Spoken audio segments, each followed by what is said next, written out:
Welcome from once again to another video. हा video पेमेंटच्या संदर्भात आहे आणि यूट्यूबचं फायनली पेमेंट जे आलेलं आहे. यूट्यूब पेमेंट किती आलं, यूट्यूब पेमेंट किती मिळालं, किती दिवस लागले या संदर्भात जाणून घेणार आहोत या व्हिडिओमध्ये. जर तुम्ही नवीन आहात आणि तुमचं सुद्धा चॅनल आहे किंवा तुम्ही सुद्धा यूट्यूबवर येण्यासाठी प्रयत्न करतायत किंवा तुम्हाला असं वाटतं की यूट्यूब सुरू करावं किंवा न करावं आणि सगळ्यात महत्त्वाचं यूट्यूबपासून खरोखर पैसे मिळतात का आणि तुम्ही चॅनलवर काम करताय पण तुमचे व्ह्यूज, सबस्क्रायबर किंवा वॉच टाईम वाढत नाही आहे, तर त्यावेळेस माणूस डिमोटिवेट होतो. तर हा व्हिडिओ तुमच्यासाठी खूप महत्त्वाचा आहे, जेणेकरून तुम्हाला या व्हिडिओमध्ये काही ना काही गोष्टी मिळेल, जेणेकरून तुम्हाला सुद्धा तुमच्या यूट्यूब चॅनलवर कशा पद्धतीने काम करायचं या सगळ्या गोष्टी मिळेल आणि माझं पेमेंट किती आलं आहे ते सुद्धा तुम्हाला या व्हिडिओमध्ये कळणार आहे. व्हिडिओ जो आहे खूप महत्त्वाचा आहे, व्हिडिओ न स्किप करता बघा. व्हिडिओ आवडला तर व्हिडिओला लाईक करा, तुम्ही चॅनलवर नवीन असाल तर चॅनलला सबस्क्राईब करा. तर चला सुरू करूया आजचा व्हिडिओ. सगळ्यात अगोदर पहिली महत्त्वाची गोष्ट बघा, ॲक्च्युली चॅनल जे स्टार्ट करतो आपण तर त्याच्यामध्ये काही थोड्या माझ्या मिस्टेक झाल्या होत्या. कोणत्या की स्टार्टिंगला उदाहरणार्थ समजा ज्यावेळेस आपण नवीन असतो, नवीन क्रिएटर म्हणून आपण काम करतो, तर त्यावेळेस कन्सिस्टन्सी खूप महत्त्वाची आहे. मी यूट्यूबमध्ये ज्यावेळेसपासून काम करतोय तर तेव्हापासून मला ही गोष्ट खूप जाणवली की जर तुम्ही कन्सिस्टंटली व्हिडिओ पोस्ट करताय किंवा कन्सिस्टंटली व्हिडिओ टाकताय तर तुम्हाला हे कळतं की बाबा कोणत्या गोष्टी तुम्ही चूक करताय तुम्ही आणि कोणत्या गोष्टीमध्ये तुमच्या गोष्टी ज्या आहेत त्या स्ट्रॉंग आहेत. म्हणजे आपले कोणते स्ट्रॉंग पॉईंट आहे आणि आपण कुठे कुठे चुका करतोय हे आपल्याला केव्हा कळतं, जेवढे जास्त व्हिडिओ आपण टाकणार त्यामध्ये कळतंय. जो व्हिडिओ चांगला चालला तर तो कोणता व्हिडिओ आहे, तो कसा बनवला होता, आपण त्यानुसार विचार करा आणि त्यानुसार कंटेंट बनवायला सुरुवात करा.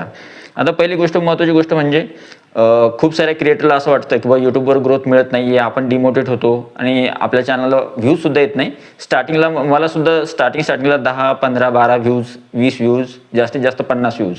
सबस्क्रायबर तर वाढतच नाही. सबस्क्रायबर 1, 2, 3 असे सबस्क्रायबर वाढतात आणि 100, 200 सबस्क्रायबर व्हायला खूप वेळ लागतो. जवळचे सुद्धा सबस्क्राईब करत नाही आणि नंतर मग आपण जर बघितलं तर माझं हे जे चॅनल आहे, पहिलं चॅनल जे आहे ते तर मॉनिटाईज करायला मला 1.5 वर्ष लागलं होतं. म्हणजे स्टार्टिंगला सबस्क्रायबरच होत नव्हते. सबस्क्रायबर झाल्यानंतर वॉच टाईम वाढत नव्हता, तो वॉच टाईम पूर्ण केला. वॉच टाईम पूर्ण करायला सुद्धा खूप स्ट्रगल लागतो. तो 4000 घंट्याचा वॉच टाईम होता, तर तो पूर्ण करायला जास्त वेळ लागतो. पण जसे तुमचे व्हिडिओ चालायला लागतात तर तुमचे व्हिडिओ जर एखादा व्हायरल व्हिडिओ गेला तर त्यावेळेस तुम्हाला वॉच टाईम चांगला मिळतो आणि त्यानंतर मग बाकीच्या व्हिडिओला सुद्धा तुमच्या पुश मिळत चालतो. म्हणजे एक व्हिडिओ तुमच्या एखाद्या व्ह्युअर्सनं बघितला तर बाकीचे व्हिडिओसुद्धा तुमचे त्या व्ह्युअर्सला सजेस्ट होत चालतात. त्याच्यामुळं तुमचा वॉच टाईम जो आहे तो पटापट लवकर वाढतो. ठीक आहे, सुरुवातीला खूप कमी वाढतो. तर एक महत्त्वाची गोष्ट मला असे वाटते की बा तुम्ही जर नवीन असाल, नवीन क्रिएटर म्हणून, तर तुम्हाला एक ॲडवाईस राहील माझी की माझी जे आहे तर तुम्हाला एक सांगणार राहील की तुम्ही तुमच्या चॅनलवर काम करत असताना यूट्यूबवर सक्सेस थोडं उशिरा मिळतं पण मिळतं नक्की. तुम्ही जर मेहनत घेताय, काम करताय तर फक्त कन्सिस्टन्सी सोडू नका, काम करणं सुरू ठेवा. व्हिडिओ पोस्ट करा, शॉर्ट व्हिडिओ असेल किंवा लॉंग व्हिडिओ असेल आणि त्यामधून तुम्हाला ज्या गोष्टी तुम्हाला असं वाटतं की आपण याच्यामध्ये अजून थोडा सुधार करू शकतो तर त्यात सुधार करा, त्याचा बेनिफिट नक्कीच होतो. आणि एक गोष्ट महत्त्वाची लक्षात ठेवा की तुम्ही म्हणाल की व्हिडिओ व्हायरल केव्हा होतो, तर व्हिडिओ व्हायरल होण्यासाठी एक महत्त्वाची गोष्ट आहे, जर तुमचा व्हिडिओ ऑडियन्सच्या मनाला भिडला ना, म्हणजे तुमचा व्हिडिओ जर ऑडियन्सला आवडला ना, तर तुमचा व्हिडिओ आवडल्यानंतर ऑडियन्स स्वतः व्हिडिओला लाईक करणार, व्हिडिओ खाली कमेंट करणार, तुम्हाला चांगलं हे सुद्धा देणार, सजेशन सुद्धा देणार आणि तुमच्या व्हिडिओला जे आहे हाईप सुद्धा करणार. तर ऑडियन्सला तुमचा व्हिडिओ आवडला पाहिजे किंवा ऑडियन्सला तुमच्या व्हिडिओपासून काही ना काही फायदा झाला पाहिजे. मग तुम्ही जे काही कंटेंट बनवत असाल तर ते कंटेंट त्या पद्धतीचं बनवा, तुम्हाला परिणाम नक्कीच दिसेल. ठीक आहे. आता अजून एक महत्त्वाची गोष्ट आहे की एक गोष्ट महत्त्वाची होती की नवीन लोकांनी यूट्यूब सुरू करावं का. आता तुमच्यापैकी काही असे नवीन असतील की जे विचार करतात की आपण यूट्यूब सुरू करावं का 2026 मध्ये. तर बघा, सध्या स्थितीमध्ये कॉम्पिटिशन, तुम्हाला असं वाटेल कॉम्पिटिशन कमी आहे किंवा जास्त आहे, कॉम्पिटिशन आहे पण तरीसुद्धा 2026 मध्ये सुद्धा खूप जास्त स्कोप आहे यूट्यूबला. तुम्ही बघितलं असेल की एकमेव प्लॅटफॉर्म आहे इंस्टाग्राम, फेसबुक किंवा यूट्यूब, यापैकी एक यूट्यूबच असं एकमेव प्लॅटफॉर्म आहे की जे अजूनही नवीन क्रिएटरसाठी बेस्ट आहे. म्हणजे तुम्हाला जर तुम्ही तुमचं चॅनल, समजा तुम्ही तुमचं चॅनल सुरू केलं, एक गोष्ट महत्त्वाची लक्षात ठेवा की स्वतःचं जे ॲम्बिशन आहे, तुम्हाला जे बनायचं आहे आयुष्यामध्ये, ते ॲम्बिशन फॉलो करा. त्या कॅटेगरीमध्ये तुमचं चॅनल तयार करा, तुम्ही काम करत चला आणि तुम्ही बघाल की तुम्ही 2-4 वर्षामध्ये ज्या स्टेजवर आहात सध्या त्या स्टेजवरून कुठं म्हणजे कितीतरी वरपर्यंत तुम्ही जे आहे मोठ्या स्टेजवर तुम्ही जाणार आहात 2-3 वर्षामध्ये, तुम्ही जर चांगलं काम केलं यूट्यूब चॅनलवर. तर हा कशामुळे, फक्त सोशल मीडियामुळे. आणि सोशल मीडियाच्या सद्यस्थितीमध्ये इंस्टाग्रामला जर बघितलं आपण तर इंस्टाग्रामवरून आपल्याला मंथली पेमेंट मिळत नाही. फेसबुकला मंथली पेमेंट मिळतं पण ते एवढे मिळत नाही जेवढे यूट्यूब आपल्याला देते. आणि यूट्यूबवर पैसे चांगले मिळतात किंवा यूट्यूबवर काही गोष्टी आहेत ज्या तुम्हाला फॉलो कराव्या लागतात. यूट्यूबच्या कम्युनिटी गाईडलाईन्स असतील किंवा यूट्यूबच्या काही टर्म्स अँड कंडिशन असतील त्या खूप चांगल्या आहे, क्रिएटर संदर्भातच आहे. आणि नंतर यूट्यूबवर खूप साऱ्या गोष्टी क्रिएटरच्या संदर्भात खूप चांगल्या आहेत की क्रिएटरनं कसं काम करावं. जर क्रिएटर चांगल्या पद्धतीने काम करतोय आपण तर त्यावेळेस यूट्यूब आपल्याला खूप सपोर्ट करतं, आपल्या व्हिडिओला सुद्धा पुश करते. आणि अशी कधीच पार्शियलिटी समजू नका की यूट्यूब तुमच्या व्हिडिओला पुश करत नाही, फक्त बाकीच्या व्हिडिओला पुश करतो. मी स्टार्टिंगला असं म्हणत होतो की बा यूट्यूब माझ्या व्हिडिओला पुश नाही करत, बाकीच्यांच्या व्हिडिओला पुश करते किंवा बाकीच्या व्हिडिओला व्ह्यूज येत आहेत, माझ्या व्हिडिओला व्ह्यूज येत नाही.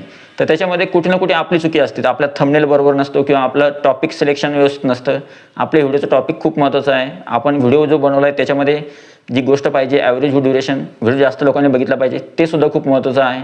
तुम्ही व्हिडिओ तुमची ऑडियन्स कशी आहे, तुम्ही कशा प्रकारचे व्हिडिओ बनवता, त्याच्यामध्ये किती स्कोप आहे, तो व्हिडिओ कितीपर्यंत जाऊ शकतो, तर हे तुम्ही सुद्धा गेस करू शकत नाही. एक व्हिडिओ टाकला तुम्ही, त्याच्याकडून आपण अपेक्षा ठेवतो की हा व्हिडिओ व्हायरल होईल, तर तो होत नाही. आणि दुसरा व्हिडिओ ज्याच्याकडून आपण अपेक्षा करत नाही पण तो आपण चांगला करतो, तर तो व्हिडिओ व्हायरल होतो कधी कधी. असं सुद्धा यूट्यूबवर घडतं. ठीक आहे, तर ते अल्गोरिदमचा पार्ट आहे. यूट्यूब अल्गोरिदम जे काम करतं तर ते कशावर काम करतं, व्ह्यूअर सॅटिस्फॅक्शन. म्हणजे एखादा व्ह्यूअर तुमचा व्हिडिओ बघतोय तो किती सॅटिस्फाईड झाला तुमचा व्हिडिओ बघितल्यानंतर, त्याच्यामुळं ऑडियन्स जो आहे किंवा यूट्यूब जे आहे त्या व्हिडिओला रेकमेंड करतं किंवा पुश करतं. आता तुम्ही जर नवीन असाल तर या व्हिडिओला लाईक करा आणि जास्तीत जास्त हाईप करायला विसरू नका. ठीक आहे, आता सगळ्यात महत्त्वाची गोष्ट आपण येऊया मॉनिटायझेशनचं. माझं चॅनल मॉनिटाईज झालं, तर मॉनिटायझेशनसाठी सद्यस्थितीमध्ये यूट्यूबला काय गोष्टी लागतात की जेणेकरून आपलं चॅनल मॉनिटाईज झालं तर आपल्याला पैसे मिळतात. तर बघा, यूट्यूबवर आपल्याला जर पैसे कमवायचे असले तर आपलं चॅनल सुरू झाल्यापासून तर चॅनल मॉनिटाईज सुद्धा झालं किंवा असणं आवश्यक आहे. तुमचं चॅनल मॉनिटाईज झालं तर तुम्हाला यूट्यूबकडून पैसे मिळणार. आता समजा मॉनिटायझेशन कसं होतं, तर तुम्हाला एका वर्षाच्या आतमध्ये 4000 घंट्याचा वॉच टाईम आणि 1000 सबस्क्रायबर पाहिजे. 1000 सबस्क्रायबर, 4000 घंट्याचा वॉच टाईम झाला लॉंग व्हिडिओजवर, तर तुम्हाला यूट्यूब मॉनिटायझेशनसाठी अप्लाय करता येतं. आणि दुसरा क्रायटेरिया असा आहे, जर तुम्ही शॉर्ट व्हिडिओ टाकताय तर 1000 सबस्क्रायबर आणि गेल्या मागच्या 90 दिवसामध्ये 10 मिलियन व्ह्यूज तुमच्या व्हिडिओवर आले पाहिजे, तर तुम्ही मॉनिटायझेशनसाठी अप्लाय करू शकता. मॉनिटायझेशनचे काही स्टेप्स असतात, त्याच्यामध्ये 3 स्टेप फॉलो करावे लागतात. आपलं त्याच्यामध्ये टर्म्स अँड कंडिशन्स, नंतर गुगल ॲडसेन्स अकाउंट बनवणे आणि नंतर आपलं चॅनल रिव्ह्यू केलं जातं. आपल्या चॅनलवर काही गोष्टी आहेत का ज्या नको आहे, तर त्या गोष्टी बघितल्या जातात. काही नसलं तर आपलं मॉनिटायझेशन ऑन होतं, आपल्या व्हिडिओवर ॲड लागतात. ठीक आहे, यूट्यूबचं जे आहे. आणि आता येऊया आपण पहिल्या पेमेंटवर. ठीक आहे, की यूट्यूबचं पहिलं पेमेंट आपल्याला कसं मिळतं आणि किती मिळतं. तर बघा, माझं यूट्यूबचं पहिलं पेमेंट जे होतं तर ते पहिलं पेमेंट कधी मिळतं आपल्याला, जेव्हा $100 क्रॉस होतात तेव्हा आपल्याला पहिलं पेमेंट मिळतं. माझं फर्स्ट पेमेंट जे आहे तर ते माझं फर्स्ट पेमेंट मला मिळालं होतं 8400, म्हणजे $100 क्रॉस झाले होते काहीतरी. आणि तेव्हा जो भाव होता किंवा तेव्हा जो रेट होता डॉलरचा, तर तो 80-84 काहीतरी होता. तर त्यावेळेस मला $8400 मिळाले होते. तर एवढं माझं फर्स्ट पेमेंट होतं. आता येऊया माझ्या मेन पेमेंटवर, की बाबा माझं यावेळेस पेमेंट किती मिळालं मला. ठीक आहे, तर आता सद्यस्थितीमध्ये मी तुम्हाला सांगतोय की ही गोष्ट तुमच्यासाठी खूप मोटिवेट करणारी आहे. तर बघा, ॲक्च्युली माझे यूट्यूबवर 3 चॅनल आहे. हे जे चॅनल आहे किशोर झगरे ऑफिशियल, हे माझं 42,500+ सबस्क्रायबर आहे. हे चॅनल माझं मेन चॅनल आहे. याच्यावर माझे जवळपास चांगले व्ह्यूज येतात. हे एक चॅनल आहे किशोर झगरे, ज्याच्यावर तुम्ही व्हिडिओ बघताय सद्यस्थितीमध्ये. याच्यावर सुद्धा 3,000-3,500+ सबस्क्रायबर आहे. आणि एक तिसरं चॅनल आहे किशोर झगरे ब्लॉग्स, याच्यावर फॅमिली ब्लॉग मी अपलोड करतोय. ते सुद्धा चॅनल जे आहे ते सुद्धा मॉनिटाईज आहे. तिन्ही चॅनल मॉनिटाईज आहे. तिन्ही चॅनलपासून मला अर्निंग होते. आता अर्निंग किती होते, तर अर्निंग डिपेंड कशावर असते बघा. आपल्या चॅनलवर जेवढे व्ह्यूज आले तर तेवढे आपल्याला पैसे मिळतात. आणि कोणत्या कॅटेगरीमध्ये तुमचं चॅनल आहे त्याच्यानुसार सुद्धा पैसे मिळतात. समजा माझं हे चॅनल टेकमध्ये आहे तर मला याचे जास्त पैसे मिळतात. माझं फॅमिली ब्लॉग चॅनल आहे त्याचे पैसे थोडे कमी पडतात किंवा कमी बनतात. आणि जर माझं जे एज्युकेशन चॅनल आहे त्याच्यामध्ये RPM थोडा चांगला असतो, तर या गोष्टींवर RPM ठरतो. आता पेमेंट किती मिळतं मला, तुम्ही सरळ सांगतो. मी तुम्हाला एका चॅनलचं सांगतो, तुम्ही बाकीच्या चॅनलचे तुम्ही रेव्हेन्यू काढू शकता. ठीक आहे, आता या चॅनलवर मी तुम्हाला इथे एक स्क्रीनशॉट दाखवतो. हा फक्त 28 दिवसाचा आहे, एका महिन्याचा नाही. 28 दिवसाचा स्क्रीनशॉट आहे.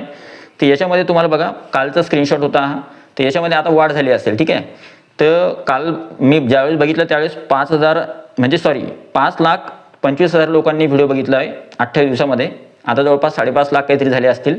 5.5 लोकांनी व्हिडिओ बघितला मागच्या 28 दिवसामध्ये. 5.5 लाख व्ह्यूज, एवढे व्ह्यूज आलेले आहेत. आता हे जे व्ह्यूज आहे हे दर महिन्याला सारखे असतात का, नाही, याच्यामध्ये बदल होतो. 5 लाख, 6 लाख, 6.5 लाख, 7 लाख, 7.5, 8, 9 लाख असे होतात. ठीक आहे, आता नंतर दुसरी महत्त्वाची गोष्ट, वॉच टाईम किती झाला, तर माझा एका 28 दिवसाचा वॉच टाईम आहे 28,000 घंट्यांच्या समोर. तर तुम्हाला जर 4,000 घंटे किंवा 8,000 घंटे वॉच टाईम कंप्लीट करायला वाटत असेल की बुवा खूप मोठा आहे, सुरुवातीला वाटतो, पण एकदा तुमचं चॅनल एकदम मोठं झालं की तुम्हाला तो वॉच टाईम जे आहे काही वाटणार नाही. फक्त काम करत राहा, सक्सेस मिळतं यूट्यूबवर. ठीक आहे, कन्सिस्टन्सी खूप महत्त्वाची आहे. तुम्ही ऐकलं असेल, मोठमोठे क्रिएटर म्हणतात कन्सिस्टन्सी. खरोखर कन्सिस्टन्सीच खूप महत्त्वाची आहे. ते काय, एक गोष्ट आहे महत्त्वाची बघा, तुम्ही किती जोरामध्ये धावू शकता याच्यापेक्षा तुम्ही किती वेळ धावता हे खूप महत्त्वाचं आहे. म्हणजे तुम्ही किती फास्ट पळता किंवा किती फास्ट रन करता याच्यापेक्षा की बुवा एखादा माणूस खूप जास्त फास्ट पळत असेल पण त्याचा स्टॅमिना कमी असेल, मग तो काही दूर जाईल आणि थांबेल. पण तुम्ही जर कन्सिस्टंटली तुमचा स्पीड थोडा स्लो जरी असला पण तुम्ही कन्सिस्टंटली जर तुम्ही रन करताय तर त्यावेळेस तुम्ही त्या माणसाच्या कधी समोर जाल ते तुम्हाला सुद्धा कळणार नाही. त्याच्यामुळे कन्सिस्टन्सी हा गेम खूप महत्त्वाचा आहे यूट्यूबवर. एक तुम्ही असं शॉर्ट टर्मसाठी नका विचार करू की बाबा 5 महिने करायचं, 6 महिने करायचं आणि सोडून द्यायचं. तुम्ही लॉंग टर्मसाठी घ्या की बाबा आपल्या आयुष्यभरासाठी आपण व्हिडिओ टाकणारच आहोत किंवा याच्यामध्ये आपल्याला फ्युचर दिसलं तर आपण करणारच आहोत काम. एकदा आपल्याला पेमेंट आलं किंवा पेमेंट पडायला लागलं तर आपण काम करतोच. ठीक आहे. आता महत्त्वाची गोष्ट करूया. व्ह्यूज सांगितले मी, वाच टाईम सांगितला. सबस्क्रायबर मला बघा एका 28 दिवसाच्या याच्यामध्ये सबस्क्रायबर 1000पेक्षा जास्त आहेत माझे. आणि आता जर विचार केला आपल्याला की किती डॉलर मिळतात मला एका महिन्याचे, तर जवळपास मॅक्स टू मॅक्स मी तुम्हाला रक्कम सांगतो, त्याच्यावर तुम्ही कॅल्क्युलेट करा. सद्यस्थितीमध्ये माझी जी रेंज आहे पेमेंटची तर ती रेंज आहे 30,000 पासून. मी एक्झॅक्ट पेमेंट नाही सांगणार तुम्हाला, एक्झॅक्ट पेमेंट सांगायला चालत नाही किंवा एक्झॅक्ट पेमेंट सांगता सुद्धा येत नाही. तर मी तुम्हाला पेमेंट सांगतो की 30,000 ते 50,000च्या आसपास जे आहे या मंथमध्ये एका महिन्याचं जे आहे एका चॅनलचं पेमेंट जे आहे ते आलेलं आहे. बाकी तुम्ही दुसऱ्या चॅनलचं आणि तिसऱ्या चॅनलचं पेमेंट मिळू शकता त्याच्यामध्ये. आणि एकूण पेमेंट मला किती पडत असेल ते तुम्ही आता कॅल्क्युलेट करू शकता. ठीक आहे. 3 चॅनल आहेत, 3 चॅनल मॉनिटाईज आहेत. ओके. आता जर तुम्ही नवीन आहात तर तुमच्यासाठी माझं एक सजेशन राहील की जर तुम्ही जेवढं लवकर यूट्यूब सुरू कराल ना तेवढं चांगलं आहे. तुम्ही आता विचार करता की यूट्यूब सुरू करायचं तर आत्ताच काय करा, नवीन ईमेल आय डी तयार करा, चॅनल क्रिएट करा आणि पहिल्या दिवसापासून सुरुवात करा. असं नका करू की बाबा 15 दिवस काम करायचं, परत डिमोटिवेट व्हायचं, थांबायचं, 2 महिने गॅप घ्यायचा, परत काम करायचं. असं करू नका. कन्सिस्टंटली काम करा. रिझल्ट मिळो ना मिळो काम करत राहायचं. आपल्याला परिणाम दिसो ना दिसो आपण आपलं काम आहे व्हिडिओ बनवणे, चांगला पोस्ट करणे. अल्गोरिदम बघत बसतं की आपला व्हिडिओ कोणाला दाखवायचा कोणाला नाही दाखवायचा. आणि एकाच कॅटेगरीमध्ये काम करा. आज एक व्लॉग टाकला, उद्या कुकिंगचा व्हिडिओ टाकायचा, परवा डान्सचा व्हिडिओ टाकायचा. असं करू नका. मिक्स कंटेंट नका करू. सिमिलर कंटेंट टाकत चला, पुश जास्त लवकर मिळतो. हे बघा माझे व्हिडिओज बघा, याला व्ह्यूज किती आहे व्हिडिओला माहीत आहे? 31,000, 30,000, 26,000, 25,000, 20,000, 19,000 असे व्ह्यूज आहेत. केव्हा येतात हे व्ह्यूज? जेव्हा तुम्ही सारख्याच प्रकारचं कंटेंट टाकता आणि अल्गोरिदमला कळतं की बाबा हे व्हिडिओ कोणत्या ऑडियन्ससाठी बनलेले आहे. मग अल्गोरिदम काय करतं, यूट्यूब अल्गोरिदम त्या व्हिडिओला त्याच ऑडियन्सपर्यंत पोहोचवतो. त्याच्यामुळे तशा प्रकारच्या ऑडियन्सला, मग जेवढी काही ऑडियन्स असेल ती, तर त्या सर्व ऑडियन्सला तुमचा व्हिडिओ दिसेल. तर अशा पद्धतीच्या सगळ्या गोष्टी होत्या. आणि तुम्हाला हा व्हिडिओ कसा वाटला? माझा पेमेंटचा व्हिडिओ जो आहे तो फायनली पेमेंट आला आहे, पेमेंट रिसीव्हसुद्धा झालं आहे आणि मी खुश आहे. तसंच मला वाटते की तुमचंसुद्धा लवकर पेमेंट यावं. तुम्हाला हार्दिक शुभेच्छा तुमच्या चॅनलसाठी. व्हिडिओ आवडला तर व्हिडिओला लाईक करा. तुमचा जो अभिप्राय आहे, तुम्हाला काय वाटतं तुमचा अभिप्राय कमेंट बॉक्स नक्की सांगा. प्रश्न असतील तर काही विचारू शकता. आणि या व्हिडिओला लाईक करा आणि या व्हिडिओला जास्तीत जास्त हाईप करा. आणि हा जो व्हिडिओ तुम्हाला आवडला असेल तर व्हिडिओला जास्तीत जास्त इतर जे तुमचे मित्रमैत्रिणी आहेत त्यांच्यासोबत शेअर करायला नक्की विसरू नका. भेटूया पुढच्या व्हिडिओमध्ये. तोपर्यंत व्हिडिओ बघितल्याबद्दल thank you so much. Take care. Bye bye.